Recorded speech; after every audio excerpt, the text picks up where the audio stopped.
ఇప్పుడు తెలంగాణ రాష్ట్రం ఏర్పడి నుంచి మొదటి 10 ఏళ్ళు వాళ్ళ అధికారంలో ఉన్నారు. Rahul total budget amount of TRS government ఆ బడ్జెట్ ఫిగర్స్ లోనే 17.72 lakh crores total budget of TRS government over 10 years. 17.72 lakh crores. Irrigation పై ఎంత ఖర్చు పెట్టిందంటే 1.83 lakh crores. అది కూడా ఎక్కువ శాతం ఇరిగేషన్ లో చాలా కాస్ట్లీ లోన్స్ తీసుకొచ్చి హై ఇంట్రెస్ట్ మీద high interest short tenure loans తోని ఇప్పుడు ఆల్రెడీ ప్రిన్సిపల్ ఇంట్రెస్టే కాదు ప్రిన్సిపల్ రీపేమెంట్ కూడా మొదలవుతుంది. అయితే మీ అందరికీ మీలో కొంతమంది ఇరిగేషన్ వెటరన్స్ కూడా మీరు ఒక విషయం నేను గుర్తు చేస్తున్నా ఏంటంటే ఇరిగేషన్ బడ్జెట్ లో returning of early irrigation loans is also part of irrigation budget. పోయిన సంవత్సరం కేవలం ఇరిగేషన్ మీద తీసుకున్న లోన్సే దానికి repayment principal plus interest 16,000 crores a year. మరి ఆ స్థాయిలో అప్పులు చేసి high cost short tenure loans తీసుకొచ్చి రాష్ట్రానికి ఏమైనా ప్రయోజనం జరిగిందంటే ప్రయోజనం కంటే నష్టం చాలా ఎక్కువ జరిగింది. మరి అదే నష్టం చేసిన వాళ్లే ఏదో ఒక ప్రొపగాండాను ఒక హేళనగా మాట్లాడుతూ ఇంకెవరికేం తెలియదు మేమే తెలివికలోళ్ళం అసలు ఇంకోలేంది ఆ అధికారులు ఉన్నట్టు అసలు వాళ్ళు చాలా అసందర్భంగా అర్ధరహితంగా మూర్ఖంగా మాట్లాడుతున్నారు. అందులో కొన్ని విషయాలు నేను మీ ముందు మరోసారి తీసుకొస్తున్నా. కొన్ని విషయాలు నేను ఇదివరకు చెప్పిండొచ్చు కానీ ఇట్ ఈస్ అంటే రిక్వైర్డ్ అగైన్ అండ్ అగైన్ నాకు అనిపిస్తోంది. కల్వకుంట్ల చంద్రశేఖరరావు గారు మాజీ ముఖ్యమంత్రి పాలమూరు రంగారెడ్డి లిఫ్టిగేషన్ స్కీమ్ కి మేము 90% పనులు చేసినాము, వీళ్ళు తట్టెడు మట్టి ఎత్తలేదు, మేమేదో గొప్ప చేసినట్టుగా ఆయన మొదటి రోజు మాట్లాడిండు, మళ్ళా వారి అల్లుడు గారు మాట్లాడిండు. దానికి కొన్ని ఫ్యాక్ట్స్ అండ్ ఫిగర్స్ తో ఎంత అబద్ధాలు చెప్తున్నారో దయచేసి మీరు గమనించాలి. తెలంగాణ ప్రజానీకానికి తెలంగాణ రైతాంగాన్ని తెలవాలి.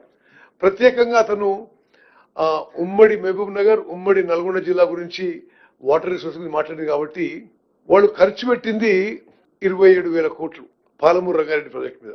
నేను మొన్న చెప్పిన విషయం మళ్ళీ గుర్తు చేస్తున్నా, 27,000 కోట్లు ఖర్చు పెట్టి ఒక్క ఎకరానికి కూడా ఆయకట్టు ఇవ్వలే. వాళ్ళు చేసిందల్లా ఒక్క పంపు ఆన్ చేసి కొన్ని గంటల కోసం ఆన్ చేసి మళ్ళీ బంద్ చేశారు. వాళ్ళ హయాంలోనే ఈ ప్రాజెక్టు రివైజ్డ్ కాస్ట్ వాళ్ళు సెంట్రల్ వాటర్ కమిషన్ కి సబ్మిట్ చేసిన డిపిఆర్, నేను మాట్లాడిన ప్రతి మాటకి మీకు డాక్యుమెంటరీ ఎవిడెన్స్ కూడా ఇస్తా. వాళ్ళు ఇది DPR submitted to central water commission for cost of Palamuru Rangareddy lift irrigation scheme is 55,086 crores. అంటే మీరు లెక్కలు కూడా అర్థం చేసుకోండి. ఆ పెద్ద మనిషి ఏమన్నాడు, 90% పనులు చేసినావు, వీళ్ళు తట్టెడు మట్టి కూడా ఎత్తలే, వీళ్ళు అడ్జస్ట్ చేసినవి. వాళ్ళ టైంలోనే వాళ్ళు సెంట్రల్ వాటర్ కమిషన్ కి సబ్మిట్ చేసిన Palamuru Rangareddy lift irrigation scheme కి డీటెయిల్ ప్రాజెక్ట్ రిపోర్ట్ లో ప్రాజెక్ట్ కాస్ట్ 55,086 కోట్లని చెప్పడం జరిగింది. మరి ఈ 55,000 కోట్లలో పూర్తి స్థాయిలో ఆయకట్టు కాలువలకి, డిస్ట్రిబ్యూటరీ ఛానల్స్, ల్యాండ్ అక్విజిషన్ కి, R&R కూడా ప్రొవిజన్ ఇవ్వలే. కేవలం అంటే ఈ 55,000 కోట్లు కాకుండా నేను చెప్పే విషయం, ఉదాహరణకి వాళ్ళు అన్ని కలిపి ఈ డిస్ట్రిబ్యూటరీ ఛానల్స్ కి, ల్యాండ్ అక్విజిషన్, R&R ఆ వర్క్ కలిపి ఈ డిపిఆర్ రివైజ్ కాస్ట్ లో 3,150 కోట్లు పెట్టినారు. వాస్తవంగా 30,000 ఎకరాల ల్యాండ్ అక్విజిషన్ ఇంకా చేయాల్సి ఉంది. మనం 20 లక్షల ఎకరానికి చొప్పున తీసుకున్నా ఇంకొక 6,000 కోట్లు ఇప్పుడు ల్యాండ్ అక్విజిషన్ కి, డిస్ట్రిబ్యూటరీ ఛానల్స్ కే ల్యాండ్ అక్విజిషన్ కి అవసరం. మన దాని మీద R&R, దాని మీద వర్క్ల కాస్ట్. సో వాళ్ళ టైంలో రివైజ్ ఎస్టిమేట్స్ కానీ సబ్మిట్ చేసిన డిపిఆర్ 55,000 కోట్లకి ఇంకొంత పెరుగుతుంది, బికాస్ వాళ్ళు ఇంక్లూడ్ చేయలేదు కాబట్టి. ఇంకో విషయం చెప్పాలి, ఒక ఎకరం ఆయకట్టు ఇవ్వకపోగా ఒక్క ఆయకట్టు కాలువ తట్టెడు మట్టి వాళ్ళు ఎత్తలేదు, ఒక్క డిస్ట్రిబ్యూటరీ ఛానల్ పని మొదలు పెట్టలేదు. అంటే ఇంత దుర్మార్గంగా ఇంత బరి తెగించి అబద్ధాలు చెప్పడం నేను ఎక్కడ చూడలే.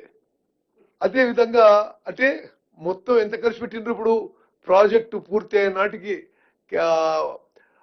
వాళ్ళు లెక్కలు వాళ్ళు వదిలిపెట్టేసిన ఇష్యూస్ మనం if you calculate the total cost వాళ్ళు 35-36% మరి కేవలం 35-36% ఆ ప్రాజెక్టు పనులు చేసి పదే 90% అదే దేనికి 90% ఎవరికి అర్థం కాదు. మీకు కొన్ని ఆయన పెద్ద మనిషి అన్నాడు తట్టెడు మట్టి ఎత్తలేదు, రూపాయి ఖర్చు పెట్టలేదని. మేము వచ్చిన తర్వాత ఈ 2 ఏళ్లలో 7,000 కోట్ల రూపాయలు మరి ఈ Palamuru Rangareddy lift irrigation schemes కి ఖర్చు పెట్టడం జరిగింది. ఎంత పని జరిగిందని మీకు ఒక ఉదాహరణ చెప్తున్నా.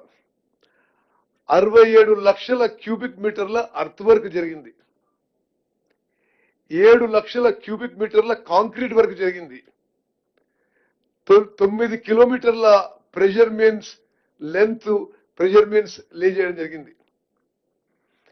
వాళ్ళ హయాంలో ఒకటే ఒక పంపు ఇన్స్టలేషన్ కమిషన్ జరిగింది.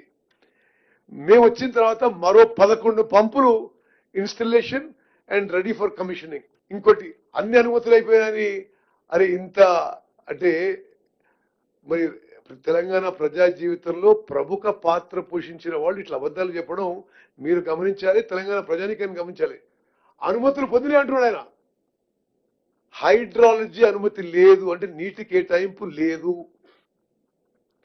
ఎన్వైరన్మెంట్ క్లియరెన్స్ లేదు, ఇరిగేషన్ ప్లానింగ్ బీసీ రేషియో లేదు, ఇంటర్స్టేట్ క్లియరెన్స్ లేదు, ఏ అనుమతులు లేవు. మరి వాళ్ళు పెద్దగా సాధించిందేం లేదు. మరి ఏ విధంగా వాళ్ళు మాట్లాడినరో దయచేసి మీరు గమనించాలి. డిపిఆర్ రిటర్న్ గురించి మాట్లాడతారు.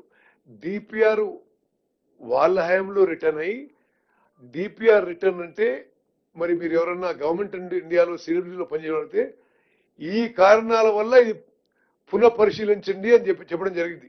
వాళ్ళ హయాంలో కూడా రిటర్న్ అయింది, వాళ్ళు కొంత జవాబు ఇచ్చారు, మా హయాంలో కూడా జవాబు ఇచ్చాం. మా హయాంలో వాళ్ళు వదిలిపెట్టిపోతే ఏది వాళ్ళు చెప్పిన విషయమే 45 టీఎంసీ పాలమూరు రంగారెడ్డికి మైనర్ ఇరిగేషన్ సేవింగ్స్ లో ఉపయోగించుకుంటామని వాళ్ళు ఇచ్చిన జియోనే. మరి దానికి అనుగుణంగా మేము వచ్చిన తర్వాత డీటెయిల్డ్ గా ఇది మీరు జాగ్రత్త అయినాలే, వాళ్ళు 45 TMC from unutilised minor irrigation allocation అని చెప్పిపోతే మేము ఇప్పుడు సిడబ్ల్యూసీతో ఫాలోఅప్ అయ్యి ప్రతి చెరువులో మండలాల వారీగా ఎంత సేవింగ్స్ ఉందని చెప్పి సిడబ్ల్యూసీకి సబ్మిట్ చేసి ఈ మైనర్ ఇరిగేషన్ సేవింగ్ లో పాలమూరు రంగారెడ్డి అలొకేషన్ కి ఒక అడుగు ముందుకేస్తాం.